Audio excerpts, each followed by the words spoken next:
Evil Geniuses just embarrassed MIPR and Sentinels both in 2-0 fashion over the last 2 weeks, and for a team that started the season with a 1-4 record, they have completely turned things around, winning their last 3 matches in a row and taking the #1 team in the league Loud to a map 3. So how has EG seemingly turned their disastrous season around? Well, it comes down to a couple of things, but for me, it mostly comes down to one crucial player swap. But before we even get to that, how did EG even end up here to begin with? Going into the VCT Americas season, EG were, let's say, one of the more interesting teams to watch. Their year started at VCT Lock in Brazil, where they initially looked good with a win over Team Heretics, but quickly that hype was killed with a bad loss and tournament exit to Talon Esports in 2 maps where they were up 9-3 and 8-4 to begin both maps. It definitely was a choke on EG's part, but it was their first showing as a team for the year, so most didn't judge them too harshly for it. But there were still a lot of question marks surrounding the team moving forward. First, they for some reason signed 9 players to their team at the beginning of the year, while most other teams just had their coach listed as their 6th player. Second, they were playing a lot of wacky comps in their matches, even pulling out a Yoru on Pearl at VCT Brazil.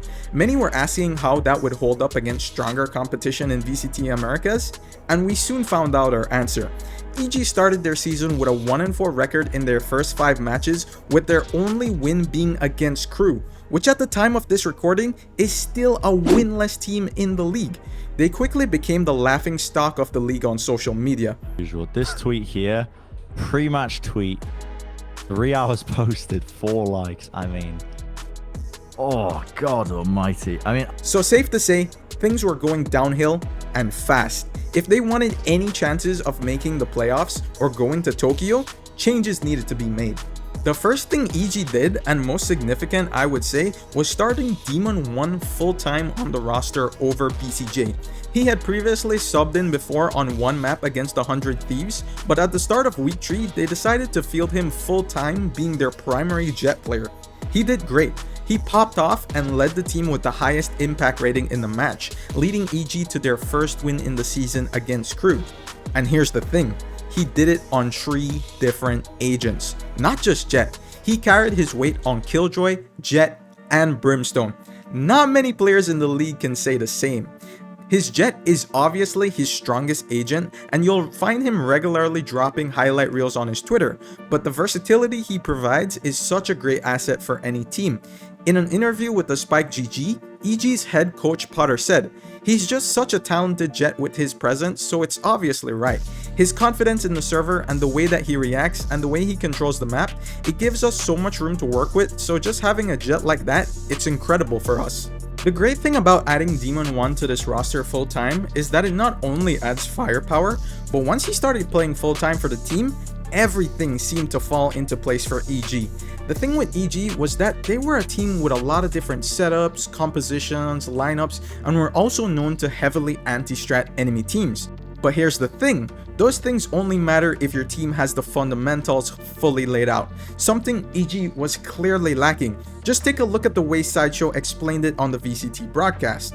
And this, I think, is roughly how EG were built to start things off. Okay. They had a really rocky foundation. They weren't really trading for each other well. They didn't have the basic setup. But the top, the tactics, the strategy. Who's on the top? Who's on the top? Well, I mean, that is Potter. Potter has crafted this beautiful, solid top to the tumbling tower. And yet at the bottom, they had so many holes in it. And that, I think, this area is really where they've started to patch things up. This rocky foundation, Benita. And to me also, they've got players that are really solid there. EG needed to fix the base of their Jenga tower. They needed to work on proper trading, comms, working together as a team, and sorting their roles out to a comfortable spot. Working on these core fundamentals as a team is so important for long-term success. All the anti-strats and lineups and set plays are useful, but should come into play later. And they're already in play if you've been watching their latest matches. Splash with the knives, leaping forwards, Comp. It's the last one standing. Fuse denied.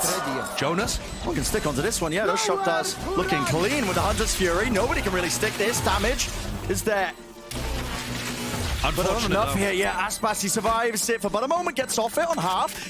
He's hoping to know he's denied that one. Is there enough time on this one? He got off the defuse. Surely not, surely not. No way. I guess Potter took to Georgieta's tweets personally. I also have to quickly mention Ethan right now. He's always been a bright spot for this team, but as of late, he's really been coming into his own. His play on the initiators has been really great for this team. His util is always on point, and his game awareness is always on full display. He has really great timings for knowing when to spam smokes or when to hold for aggressive pushes from the defenders. If he can keep this up, EG are gonna start looking like a serious threat moving forward. Their games are actually fun to watch now, and fans are finally starting to show support. Him and Demon 1 in particular are showing really great synergy, especially when Demon 1 is on the Jet and Ethan is supporting him on the Initiator.